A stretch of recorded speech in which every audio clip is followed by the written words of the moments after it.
Hello friends, welcome to the SNJB portal. I am going to teach you analytical techniques. Sorry, there is one small mistake. I am going to teach you analytical techniques in pharmaceutical analysis, and the subject is biochemistry, which is AP028. I am Assistant Professor Ms. Rohini Zadav from Department of Chemistry. Now we will start our first lecture on biochemistry.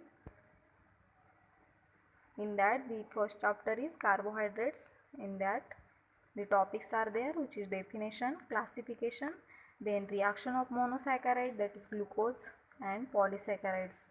In polysaccharides, there is a starch, cellulose, and glycogen is there.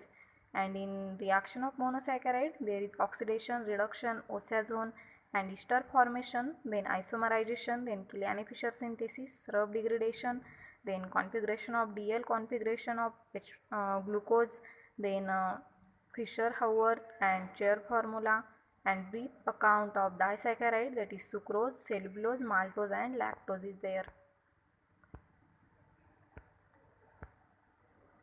Now we will start our first chapter, which is carbohydrates, with the first point, which is a definition of carbohydrates.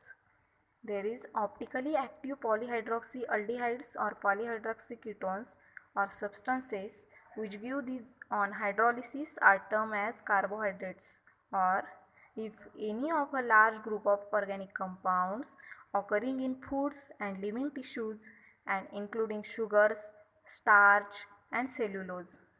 They contains hydrogen and oxygen in the same ratio as water. Water has 2:1 ratio.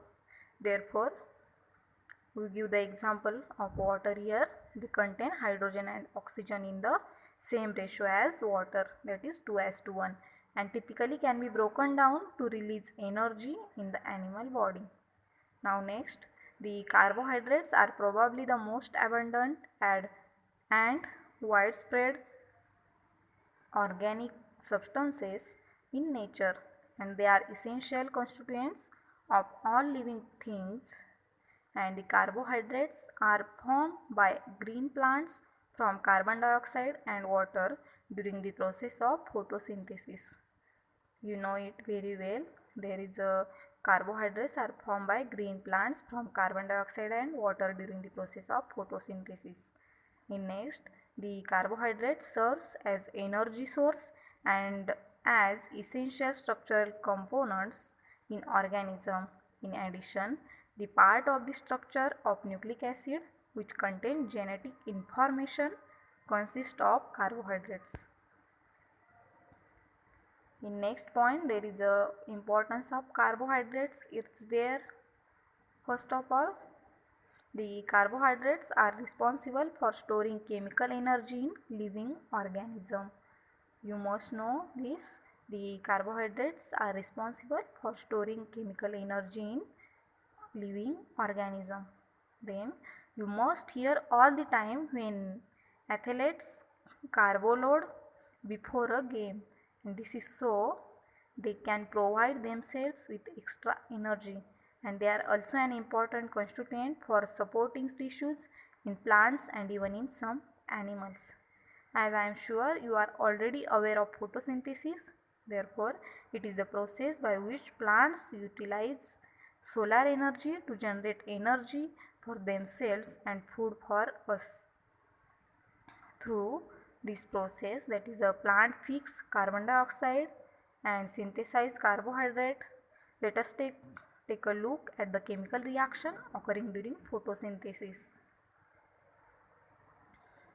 There is carbon dioxide and H2O, that is water, plus solar energy, we get O2 and carbohydrate. So now carbohydrates due to photosynthesis are the repository of solar energy in plants. Then when plants or animals metabolize the said carbohydrates, this energy release, and the metabolizing equation is just the reverse of the photosynthesis equation. First equation, we see the photosynthesis equation, and there is a reverse reaction of that equation is here. Now next, the example we take. Here we actually take questions and answers. First question is, which one of the following is an example of non-reducing sugar? The options are there: sucrose, then lactose, maltose and cellulose. The answer is, correct answer is A, that is sucrose.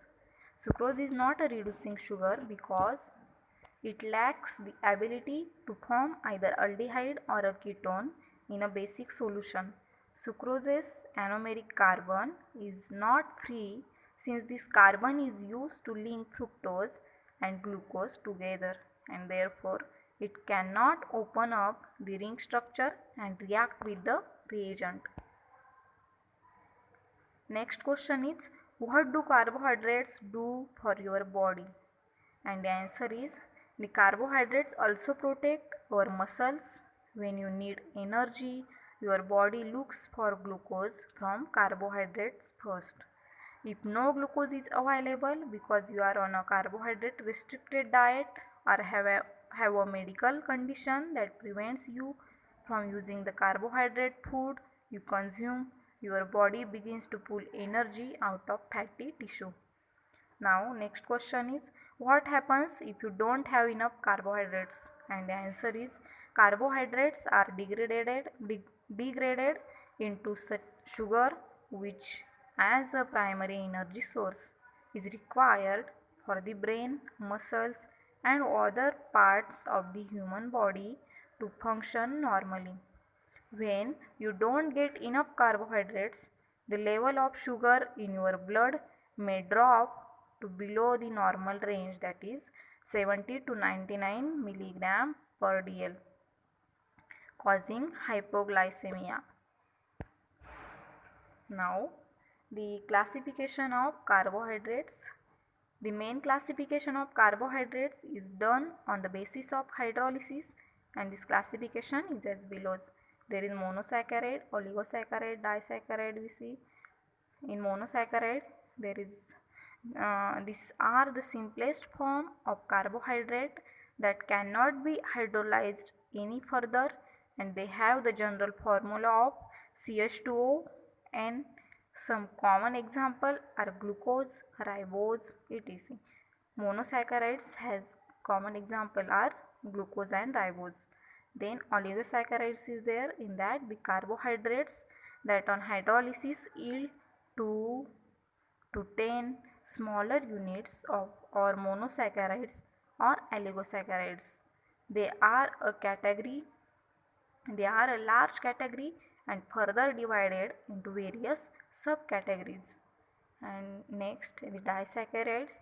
There is a further classification of oligosaccharides. This gives 2 units of the same or different monosaccharides on hydrolysis. For example, the sugars on hydrolysis gives 1 molecule of glucose and fructose each, whereas maltose on hydrolysis gives 2 molecules of only glucose. Now, next is trisaccharides. In trisaccharides, the carbohydrates that on hydrolysis gives 3 molecules of monosaccharides, whether same or different. An example is raffinose. Then tetrasaccharides is there. As the name suggests, this carbohydrate on hydrolysis give 4 molecules of monosaccharides, and styrose is an example for tetrasaccharides. Next is polysaccharides. The final category of carbohydrates. This gives a large number of monosaccharides when they undergo hydrolysis, and these carbohydrates are not sweet in taste and are also known as a non-sugars. Some common examples are starch and glycogen. Thank you.